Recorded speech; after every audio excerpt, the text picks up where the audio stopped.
Assalamualaikum warahmatullahi wabarakatuh. Kami dari kelompok 9 yang beranggotakan saya sendiri, Ari Yuda Pratama dan rekan saya Jaimah. Kami akan menyampaikan materi tentang akad SARF dan implementasinya dalam lembaga keuangan syariah. Nah, pada materi yang pertama ini yaitu ada pengertian akad SARF. Al-SARF secara etimologi artinya al-jiyadah, penambahan, al-ad, seimbang, penghindaran, pemalingan penukaran, atau transaksi jual beli. Di sini al-sarf dipahami berasal dari kata al-sarafah yang artinya membayar dengan penambahan. Sarf adalah perjanjian jual beli suatu valuta dengan valuta lainnya, atau sarf money changing adalah menjual nilai sesuatu dengan nilai sesuatu yang lainnya, meliputi emas dan emas, perak dengan perak, bahkan emas dengan perak. Dalam kamus istilah fiqh disebutkan bahwa bai sarf adalah menjual mata uang dengan mata uang atau emas dengan emas. Di sini dapat disimpulkan bahwa al-sarf ialah penukaran antara uang satu dengan uang lain yang sejenis atau mata uang satu dengan mata uang lainnya. Nah, lanjut yang kedua yaitu dasar hukum sarf. Yang pertama ada menurut Al-Quran.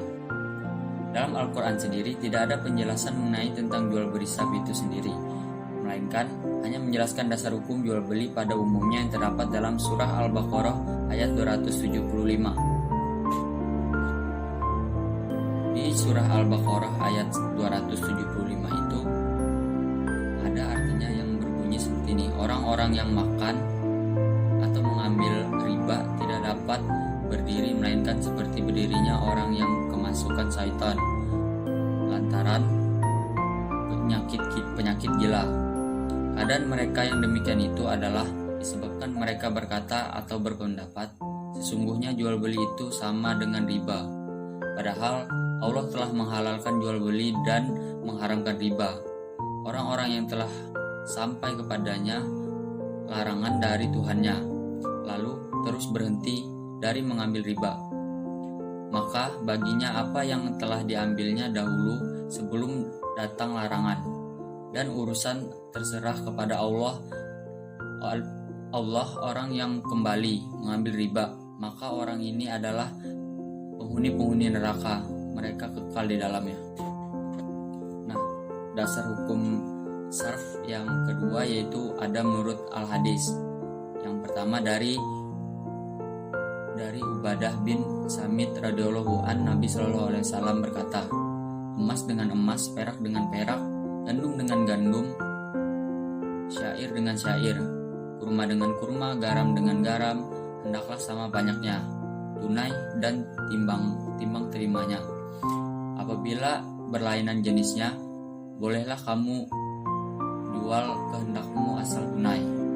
Nah, selanjutnya yaitu dari Abu Hurairah dari Nabi SAW bersabda, boleh menjual emas dengan emas setimbang sebanding dan perak dengan perak setimbang sebanding. Hadis riwayat Ahmad, Muslim, dan Nasai. Yang ketiga yaitu dari Abu Hurairah lagi, yang mana Nabi SAW bersabda, boleh menjual tamar dengan tamar, gandum dengan gandum, syair dengan syair, garam dengan garam, sama sebanding, tunai dengan tunai.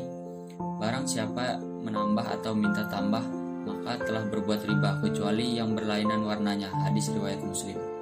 Nah, menurut hadis yang terakhir yaitu dari Abu Bakrah radhiyallahu an, Nabi sallallahu alaihi wasallam melarang menjual perak dengan perak, emas dengan emas, kecuali sama, dan Nabi menyuruh kami membeli perak dengan emas sesuka kami dan membeli emas dengan perak kami pula. Hadis riwayat Bukhari, Muslim. Nah, dasar hukum yang selanjutnya yaitu ada menurut ijma. Ulama sepakat bahwa akad sarf disyariatkan dengan syarat-syarat tertentu, yaitu yang pertama, pertukaran tersebut harus dilaksanakan secara tunai atau spot. Artinya masing-masing pihak harus menerima atau menyerahkan masing-masing mata uang pada saat yang bersamaan. Selanjutnya B, pertukaran adalah dalam rangka mendukung transaksi komersial, yaitu transaksi perdagangan, barang dan jasa antar bangsa. Yang C, harus dihindari jual beli bersyarat. Misalnya A, setuju membeli barang dari B harus ini dengan syarat B. Harus membelinya kembali pada tanggal tertentu di masa yang akan datang. Lanjut D, transaksi berjangka harus dilakukan dengan pihak-pihak yang diyakini mampu menyediakan valuta asing yang dipertukarkan.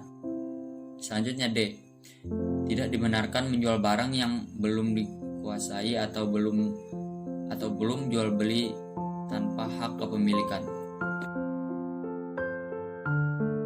Baik, saya akan melanjutkan membacakan materi dari saudara saya Ari Yuda Pratama. 3. Rukun dan syarat.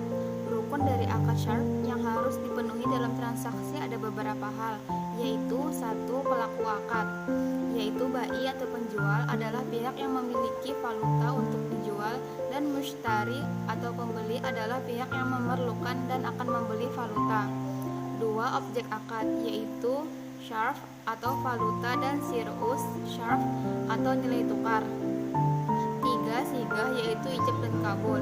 Sedangkan syarat dari akad syarf yaitu A. Valuta atau sejenis atau tidak sejenis. Apabila sejenis, harus ditukar dengan jumlah yang sama. Apabila tidak sejenis, pertukaran dilakukan sesuai dengan nilai tukar. B. Waktu penyerahan atau spot. Keempat, aplikasi akad syarf. Ada 3 jenis transaksi yang dapat dilakukan di bursa falas, yaitu A. Transaksi tunai. Dalam transaksi tunai biasanya penyerahan falas ditetapkan 2 hari kerja berikutnya. Misalnya kontrak jual beli falas ditutup tanggal 10, maka penyerahannya dilakukan tanggal 12.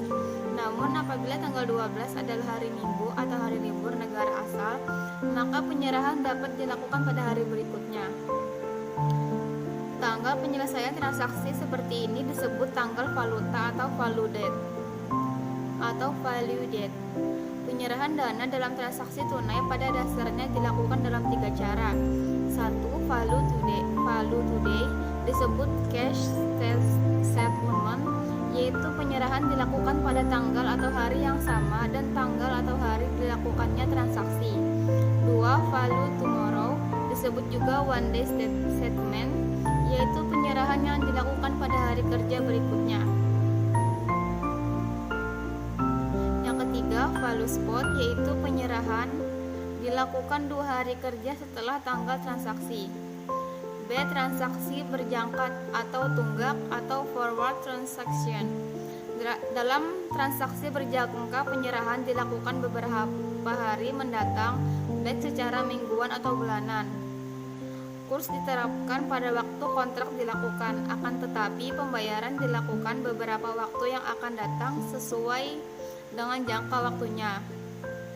Akibat rate yang digunakan dalam transaksi berjangka lebih tinggi dibandingkan dengan transaksi tunai. Transaksi semacam ini disebut premium dan bila sebaliknya disebut diskon. Transaksi berjangka ini sering dilakukan untuk pemagaran risiko terhadap fluktuasi tingkat pertukaran atau exchange rates dan menjamin nilai tagihan di masa yang akan datang dan juga untuk tujuan spekulasi. Transaksi forward sering juga disebut transaksi berjangka karena memang memiliki jangka waktu tertentu. Kurs ditetapkan pada waktu kontrak dilakukan, akan tetapi pembayarannya beberapa waktu mendatang sesuai dengan jangka waktunya. Akibat dibayar dengan jangka waktu, maka rate yang digunakan dalam transaksi forward lebih tinggi jika dibandingkan dengan transaksi spot. Transaksi semacam ini disebut premium, dan bila yang terjadi sebaliknya disebut diskon. Transaksi forward sering dilakukan untuk pemagaran resiko atau hedging terhadap fluktuasi tingkat pertukaran atau exchange rates. 3. Transaksi barter. Transaksi barter antar bank adalah pembelian dan penjualan secara bersamaan sejumlah tertentu mata uang dengan dua tanggal valuta atau penyerahan yang berbeda. Dengan Dengan demikian, transaksi barter merupakan kombinasi antara pembeli dan penjual untuk dua mata uang secara tunai yang diikuti membeli dan menjual kembali mata uang yang sama secara tunai dan berjangka secara simultan dalam batas waktu yang berbeda. Transaksi barter sering disebut transaksi tukar paki suatu mata uang untuk jangka waktu tertentu, dan transaksi barter jumlah pembelian suatu mata uang selalu sama dengan jumlah penjualannya. Oleh karenanya tidak mengubah posisi pertukaran keuntungan. Tujuan dari transaksi barter adalah untuk menjaga kemungkinan dari kerugian yang disebabkan oleh perubahan kurs. Transaksi barter dapat dilakukan oleh BI dengan bank atau dengan antar bank dengan nasabahnya. Dengan kata lain, bahwa barter merupakan transaksi tunai atau kebalikannya. Misalnya jual tunai beli berjangka atau jual beli berjangka jual tunai. Transaksi barter banyak dilakukan oleh bank apabila suatu saat bank mengalami kelebihan jenis mata uangnya. Sebagai contoh, bank berlebihan uang yang disimpan nasabah dalam deposito falas US, sedangkan kredit yang diberikannya kebanyakan dalam yen atau JPN, maka kepincangan ini dapat ditutup melalui transfer barter. Sekian presentasi dari kelompok kami, kurang lebihnya mohon dimaafkan. Wassalamualaikum warahmatullahi wabarakatuh.